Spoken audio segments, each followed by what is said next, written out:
Seja bem-vinda, seja bem-vindo. Você está no Orla Play, o canal do Jornal da Orla na internet.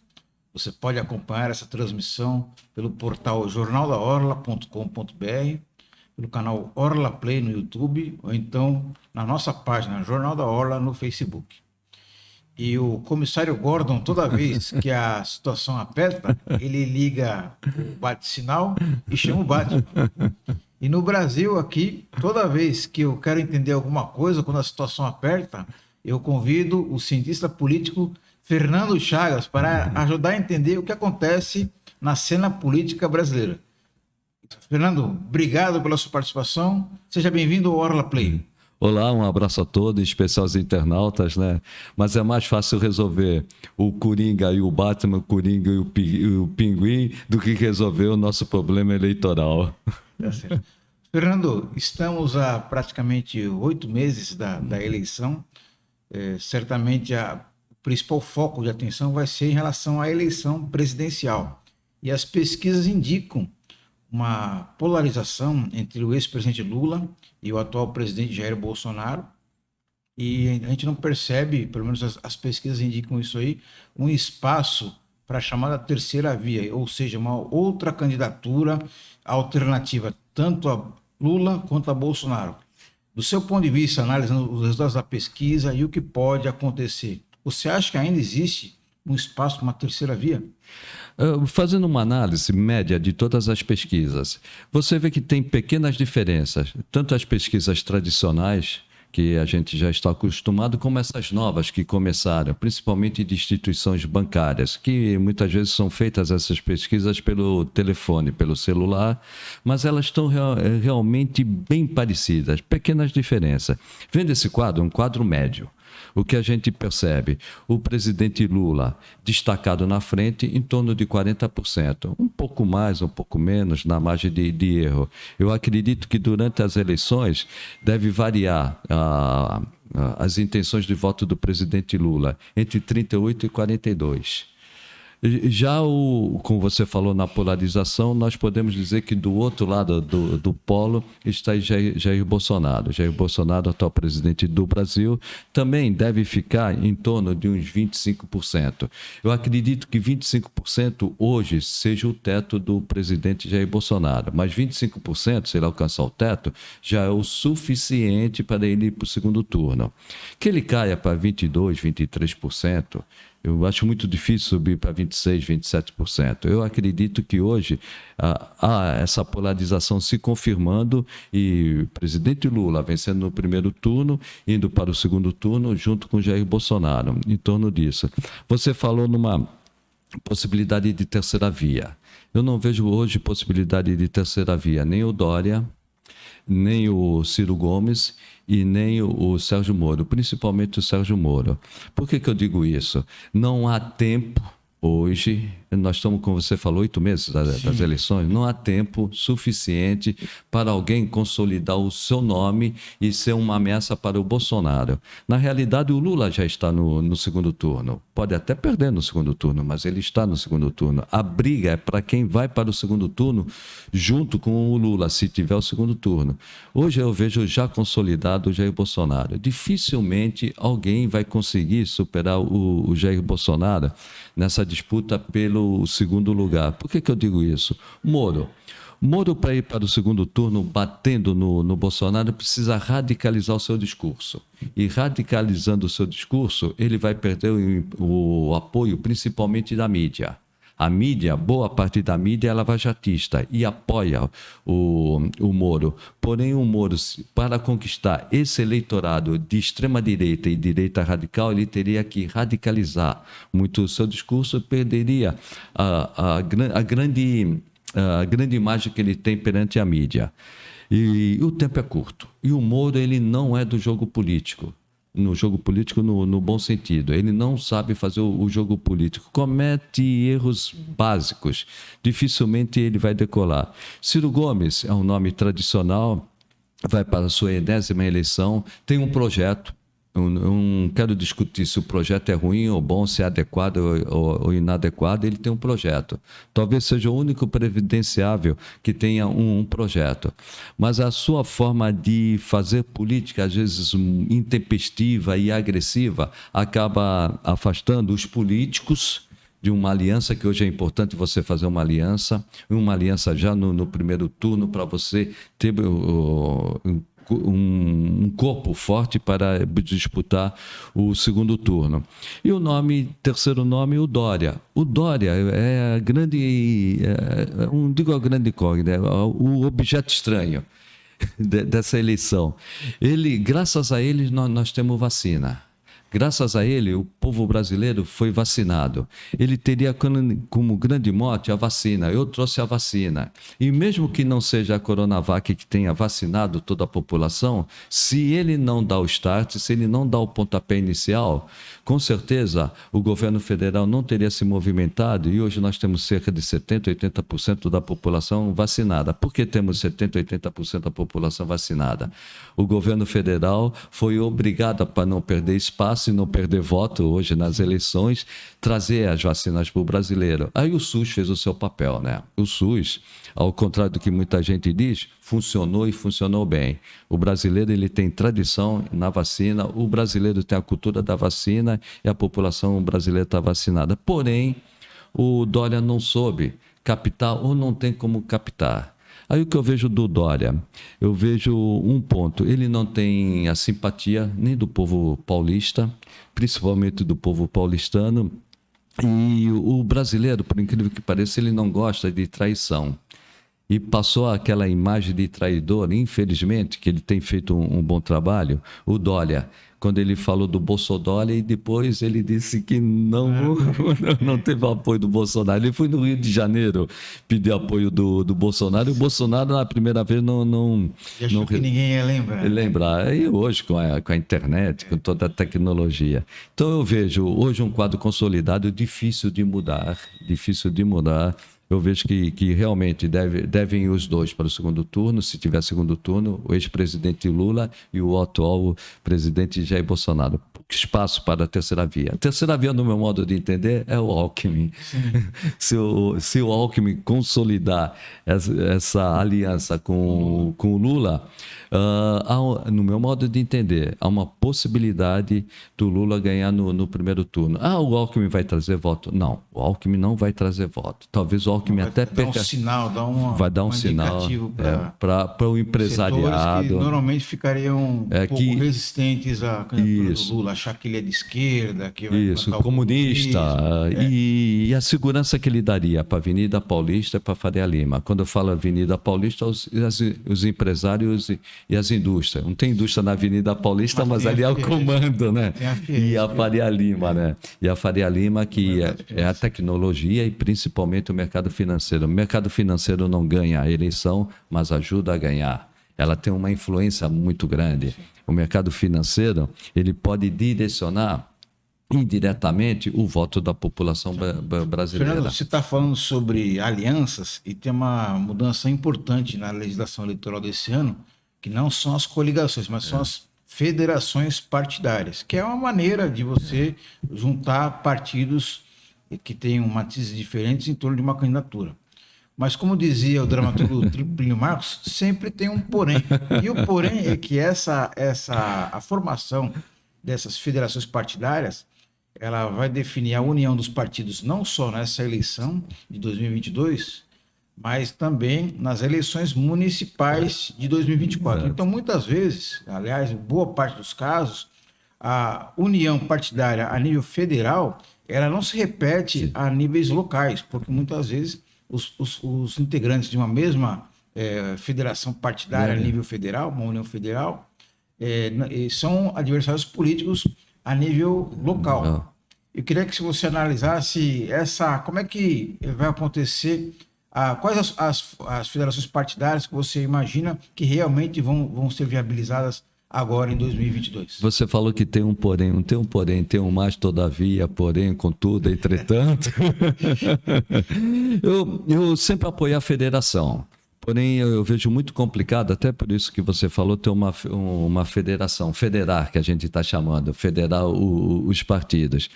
Primeiro, precisa de uma regulamentação do Tribunal Superior Eleitoral, que dê as diretrizes de como serão feitas as alianças que, na realidade, todos vão se coligar, mas não é coligar, eles vão se juntar e vão ter que, durante 4 anos no Brasil inteiro, manter aquela unidade. Manter unidade dentro de partidos já é difícil. Dá um exemplo. O MDB do Sul é diferente do MDB do Norte.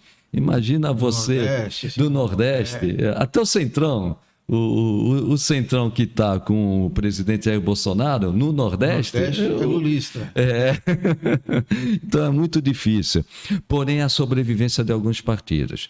Com a cláusula de barreira, a cláusula de desempenho, se você não conseguir um número mínimo de votos em alguns estados, você vai perder a possibilidade de você ter liderança na Câmara, de você ter recursos orçamentários para o fundo partidário. Então você praticamente vira uma assombração. Se o partido não ultrapassar os requisitos da cláusula de barreira, pode estar sim no Congresso. Porém, vai ser um fantasma, uma assombração, principalmente pela falta de recursos partidários. Então, para esses partidos que têm poucas possibilidades de passar a cláusula de barreira, eles têm que se unir. E aí o que eu vejo, vão ter que se unir, porque vai ser durante 4 anos, eles vão ter que ter um mínimo de identidade. Não vai dar para você ter um PL com o PSOL. Isso é loucura, mas já aconteceu em cidades pequenas, um PL com o PSOL. Isso vai ser impossível, porque você vai ter que ir até o final do próximo mandato do legislativo, da legislatura, com a união desses partidos. Isso é muito difícil você fechar, então estou pessimista. O que eu vejo hoje, se eles se juntarem, é apenas para sobrevivência, para manter o mínimo necessário para sobreviver e principalmente os recursos partidários. Chagas, a gente está falando da federação partidária, abordando o aspecto da eleição majoritária para presidente, mas ela vai influenciar bastante a eleição proporcional, a formação do Congresso Nacional, tanto de senadores e principalmente de deputados federais. Independentemente de quem quer que ganhe a eleição, Jair Bolsonaro, Lula, Dória, Ciro Gomes, Sérgio Moro, vai ter um desafio muito grande de formar uma base parlamentar de apoio para aprovar os projetos do interesse do governo. Como é que você vê essa situação? Você acha que a atual configuração do Congresso Nacional vai mudar bastante ou não? Eu sou pessimista. E o ponto, antes de analisar essa configuração, nesse ponto é importante para o Legislativo, para o Congresso, você ter federações. Porque os partidos que se unirem, eles vão ter que ter o mesmo pensamento e vão fazer um bloco, obrigatoriamente vão ter que fazer um bloco, mesmo que não gostem, e votar sempre em conjunto. Para poder passar suas propostas ou evitar que as propostas contrárias passem. Então, nesse ponto é positivo. Eu estou pessimista em relação à federação, mas se passar, a questão do Congresso melhora sensivelmente. Agora, no Congresso, eu vejo que o Congresso vai mudar muito pouco, infelizmente. Eu vejo o Centrão, e essa que vai ser a grande dificuldade do presidente que vencer a eleição, seja ele qual for. O Centrão, que hoje... Vai ganhar mais musculatura ainda. Muito mais musculatura. Porque que hoje o Centrão tenha no máximo 140. Não tem. Mas o Centrão, ele tem mais recursos orçamentários hoje. Hoje o Centrão, principalmente o Progressistas e o PL, eles estão com o orçamento na mão. O orçamento que deve ser executado pelo Executivo, o orçamento está sendo executado pelo Legislativo. Isso vai dar uma vantagem muito grande para eles fazerem aumentar. Eu acredito que que tenha 150 hoje. Vai aumentar tranquilamente o Centrão para 250. Por quê? Porque eles têm o orçamento na mão, principalmente o orçamento secreto, que você pode destinar sem controle nenhum recursos para a sua base eleitoral. e aquele deputado desconhecido no Brasil, mas que atende a sua base eleitoral vai votar nele e vai fortalecer o Centrão. O novo presidente vai ter que enfrentar um Centrão com mais musculatura, ele com renovado e com muita força política. Qualquer presidente que sentar ali vai ter que negociar com o Centrão, seja A ou seja B. E, nesse caso, o Centrão não vai querer abrir mão do orçamento secreto. E o orçamento secreto inviabiliza qualquer administração. Nenhuma administração, seja ela municipal, estadual e principalmente federal, consegue administrar um país, seu orçamento, que hoje está na mão do Centrão, está na mão do Congresso, continuar na mão do Congresso. Eu vejo muito difícil o presidente ele mudar essa situação. Ele vai ter que ser eleito e ter o apoio muito grande da população que votou nele, do povo que votou nele e da imprensa. A imprensa vai ter um papel fundamental, porque ele vai ter que negociar, sim, mas ele vai ter que impor as regras. E hoje eu vejo muito difícil, com esse fortalecimento do Centrão, impor as regras ao Centrão. Pode ser até que o presidente da Câmara não seja o Lira. Se o Lula ganhar, o presidente da Câmara não vai ser o Lira. Mas quem sentar lá, não vai... vai. Parece que se criou um monstro. Um monstro, um costume aí. Né? Vai ser difícil desmamar o Congresso dessa situação, que é resultado até da própria fraqueza do governo Bolsonaro. Foi a fraqueza. Depois de 7 de setembro, principalmente, quando, no meu modo de entender, ele tentou dar o golpe, muitos discordam que ele tentou dar o golpe. No meu modo de entender, tentou dar o golpe e fracassou. Independente de ter sido apenas uma ameaça para se fortalecer, ou independentemente dele ter tentado o golpe e não conseguiu, ele saiu enfraquecido. E ele deu o orçamento pela primeira vez. Na Nova República, vamos dizer, na Nova República, pela primeira vez na história da Nova República, um presidente deu o orçamento para o Congresso. Congresso, seja lá o presidente que for, seja Marina, seja Ciro, não sei se Marina, a Marina não vai participar, mas se fosse Marina, seja qual for, Ciro, qualquer presidente que sentar ali na cadeira vai ter que negociar e vai ser difícil tirar. Pode tirar a parte. Tudo não é.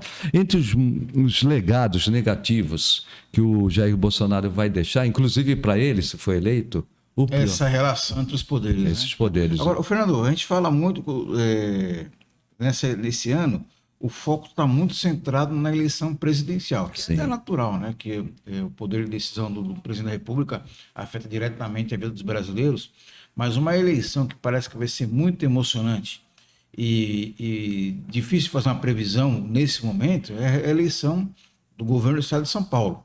Nós temos aí o atual vice-governador Rodrigo Garcia, que na prática já é o governador, ele age como um governador, né? Ele vai assumir o cargo oficialmente daqui a 2, 3 meses e vai ser um candidato bem competitivo, porque um governador do estado, no exercício do cargo, com a caneta na mão, candidato à reeleição, é um candidato muito forte. Teremos também aí Fernando Haddad, do PT, que o PT tradicionalmente tem uma quantidade de votos significativa no estado de São Paulo, e eu imagino que vai acontecer uma onda Lula, assim como aconteceu em 2002, que vai ajudar a catapultar essa candidatura do Fernando Haddad. Temos aí também a candidatura do atual ministro da Infraestrutura, Tarcísio Gomes de Freitas, que vai catalisar todo o voto do bolsonarismo em São Paulo. A gente sabe muito bem que Jair Bolsonaro, apesar de altos índices de rejeição, ele também tem índices razoáveis de aprovação no estado de São Paulo, e a tendência é que essa parte do eleitorado vá abraçar a candidatura do Tarcísio Gomes de Freitas. E temos também uma outra candidatura do ex-governador Márcio França, que é um hábil articulador político, foi bem lembrado, foi para o segundo turno na eleição anterior. Então, é difícil fazer um prognóstico de quem vai para o segundo turno. É certo que vai haver um segundo turno em São Paulo. Com certeza. Eu queria que você fizesse uma análise aí. Quem são os candidatos? com mais chances de ir para o segundo turno em São Paulo?